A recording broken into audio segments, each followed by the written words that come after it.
जय हिंद श्रोताओं, आज हिंदी चैनल में आपका हार्दिक स्वागत है। प्रस्तुत है आज दिनांक 29 अगस्त की कुछ प्रमुख खबरें।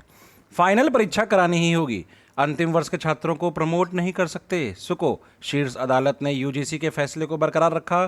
30 सितंबर तक नहीं करा सकेंगे तो यूजीसी में जाएं। विश्वविद्यालय अनुदान आयोग नई तिथि दे सकता है। शिवसेना की युवा इकाई युवा सेना ने दाखिल की थी याचिका। कोरोना के कारण बिहार में चुनाव नहीं टल सकता। उच्चतम न्यायालय ने आज बिहार विधान के चुनाव को टालने की मांग वाली याचिका को खारिज कर दिया है। न्यायालय ने कहा कि कोरोना की वजह से विधानसभा चुनाव नहीं रोके जा सकते।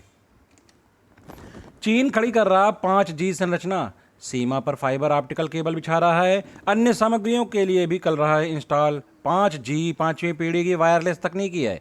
पीछे हटने की बातें छेड़ निर्माण कार्य में जुटा। भारत और चीन के बीच सीमा विवाद के बावजूद बीजिंग ने वास्तविक नियंत्रण रेखा के पास फाइबर ऑप्टिकल केबल को बिछाना और 5G के लिए अन्य सामग्रियों को इंस्टॉल करना शुरू कर दिया है। 5G 5वीं पीढ़ी की वायरलेस टेक्नोलॉजी है।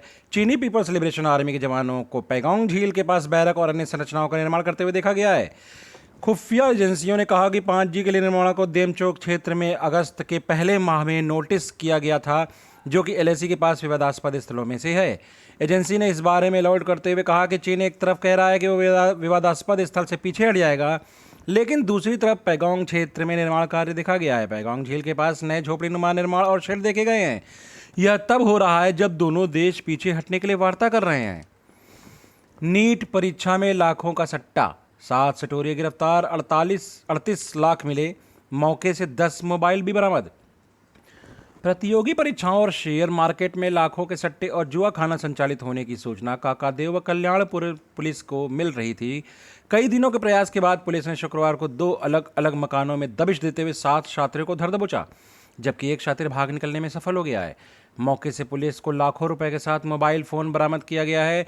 SSP डॉक्टर प्रीतिंदर सिंह व SP पश्चिम अनिल कुमार ने प्रेस वार्ता कर बताया, काकादेव के विजयनगर सब्जी मंडी से राज बहादुर के मकान में छापा मारा गया, जहां विजयनगर निवासी सागर सोनी, आर्य समाज पार्क विजयनगर निवासी संजय, काकादेव निवासी अभिषेक व विजयनगर निवासी अनिल को काकादेव पुलिस ने गिरफ्तार कर लिया है।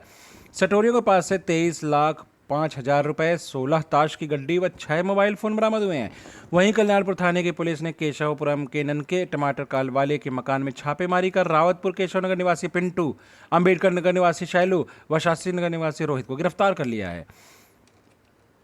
योगी सरकार JEE व नीट के समर्थन में।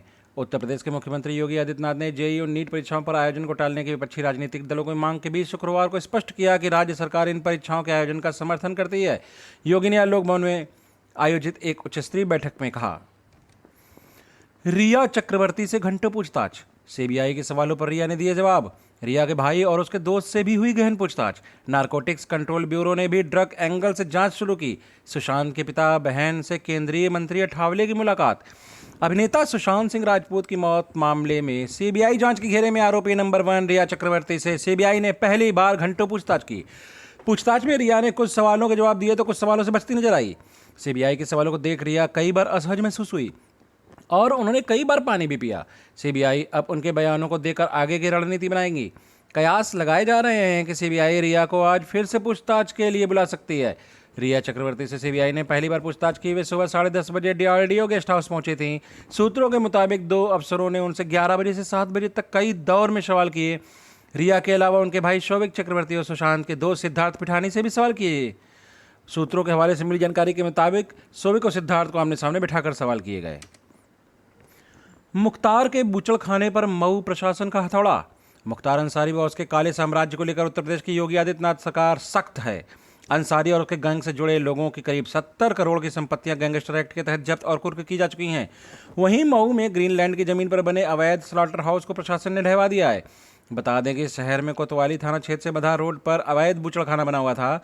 ग्रीनलैंड की जमीन पर बने अवैध स्लॉटर हाउस को प्रशासन ने आज गिरवा दिया है, जहां से करोड़ों की वसूली होती थी। बूचड़खाना ढहवाए जाने से सिटी मजिस्ट्रेट व CO सिटी के नेतृत्व में भारी फोर्स बल मौजूद रही। JEE और नीट के खिलाफ 6 विपक्षी राज्य सुप्रीम कोर्ट में। JEE और नीट प्रवेश परीक्षाओं को लेकर आंदोलन कर रहे छात्रों के समर्थन में विपक्षी दलों के शासन वाले 6 राज्यों ने उच्चतम न्यायालय में आज एक नई याचिका दाखिल की है। झारखंड, पंजाब, पश्चिम बंगाल, राजस्थान, छत्तीसगढ़ और महाराष्ट्र सरकार ने न्यायालय में गुहार लगाई कि 1 से 6 सितंबर तक होने वाली इन परीक्षाओं को स्थगित किया जाए। खून से आई लव यू बाबू लिखकर फंदे से झूली विवाहिता। 8 माह पहले हुई थी लव मैरिज, हत्या का आरोप। सुसाइड नोट में भी बरामद, पति पुलिस हिरासत में। बेटी की कटी कलाई और फंदे से झूलता शव देखकर बौखलाए परिजनों ने काटा हंगामा। कल्याणपुर के केशवपुरम में खून से कागज पर आई लव यू बाबू लिखकर नवविवाहिता ने फांसी लगाकर जान दे दी। वहीं महिला के हाथ की नस कटी देखकर मायके पक्ष के लोग आक्रोशित होकर पति पर हत्या का आरोप लगाने लगे। सूचना पर पुलिस ने पति को हिरासत में लेकर थाने ले गई।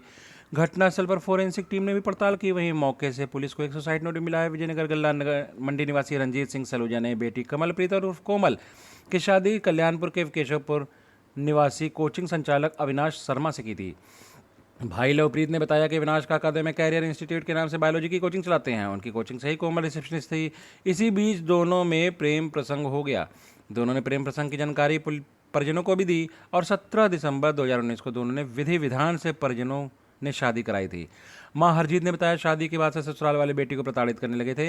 इधर शुक्रवार सुबह तीसरी मंजिल में बने कमरे में कोमल ने दुपट्टे से फंदा लगाकर पंखे से फांसी लगा ली। पति की सूचना पर कल्याणपुर पुलिस और फोरेंसिक टीम ने घटनास्थल पर पहुंचकर पड़ताल की तो मौके पर एक सुसाइड नोट मिला जिसमें कोमल खून से लिखा था आई लव यू बाबू। इधर सूचना पर परिजन भी पहुंचे। बेटी को फंदे से झूलता देख परिजन बौखला गए और पति व ससुराली जनों पर हत्या का आरोप लगाया। पुलिस ने शव को पोस्टमार्टम भेज दिया है। थाना प्रभारी अजय सेठ का कहना है कि मायके पक्ष से लोगों की तहरीर दी है। पोस्टमार्टम रिपोर्ट आने के बाद आगे की कार्रवाई की जाएगी। संक्रामक बुखार व कोमार्बिडिटी के साथ कोरोना हुआ जानलेवा। बुखार एवं कोमार्बिडिटी के साथ कोरोना का गठजोड़ लोगों के लिए परेशानी का सबब बन गया हुआ है। परिणाम स्वरूप लीवर, हार्ट, किडनी और ब्रेन पर कोरोना का दुष्प्रभाव जानलेवा साबित हो रहा है। इसलिए बुखार एवं कोमार्बिडिटी का कोरोना को लेकर सतर्क रहने की आवश्यकता है। बारिश एवं उमस भरे मौसम में मच्छर एवं वायरस की सक्रियता तेजी से बढ़ी है। इसकी वजह से मलेरिया, डेंगू, टाइफाइड व वायरल बुखार ने लोगों को हैरान कर रखा है। ऐसे में कोरोना वायरस भी ताकतवर होकर लोगों को तेजी से गिरफ्त में ले रहा है। Sugar, hypertension, heart, liver, kidney व कैंसर समेत जटिल बीमारियों से ग्रसित कोमार्बिड रोगियों में बुखार घातक हो गया है। इसके चलते संक्रामक बुखार एवं कोरोना कोमार्बिड रोगियों में respiratory infection, pneumonia, SARI, RDAS के साथ लीवर, किडनी, हार्ट, ब्रेन, शरीर के अन्य अहम अंगों पर दुष्प्रभाव छोड़ रहा है, जिसकी वजह से कोरोना जानलेवा साबित हो रहा है। कोरोना वैक्सीन के ट्रायल का पहला चरण पूरा। प्रखर हॉस्पिटल ने 33 वॉलंटियर्स के नमूने ICMR भेजे। शहर में कोरोना के वैक्सीन के ट्रायल का पहला चरण पूरा हो गया। प्रखर हॉस्पिटल ने 33 वॉलंटियर्स के नमूने एंटीबॉडी चेकअप के लिए ICMR भेजे गए हैं। नेशनल इंस्टीट्यूट ऑफ वायरोलॉजी की रिपोर्ट के अनुसार अब दूसरे चरण का ट्रायल शुरू हुआ, जहां कोरोना की रफ्तार तेजी से बढ़ रही है। वहीं कोरोना से बचाव के लिए वैक्सीन के ट्रायल का काम भी जोरों पर चल रहा है। देश में भारत सीरम लिमिटेड द्वारा तैयार की गए कोवैक्सीन के ट्रायल के लिए ICMR ने 12 सेंटर चुने थे।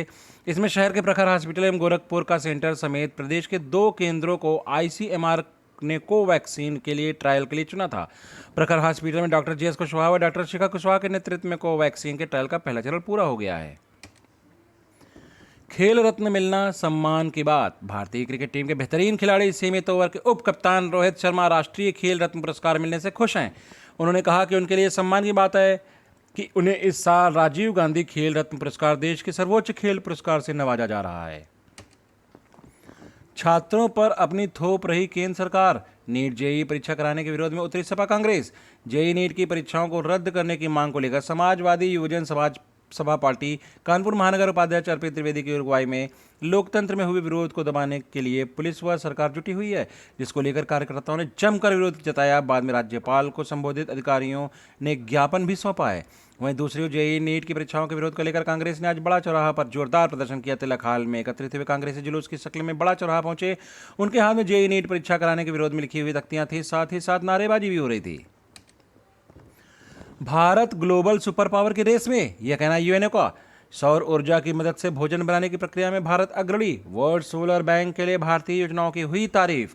संयुक्त राष्ट्र महासचिव यूएनओ प्रमुख एंटोनियो गुटेरेस ने शुक्रवार को कहा कि भारत संसाधनों की स्वच्छता और जलवायु परिवर्तन का मुकाबला करने की दिशा में एक ग्लोबल सुपर पावर के रूप में उभर सकता है।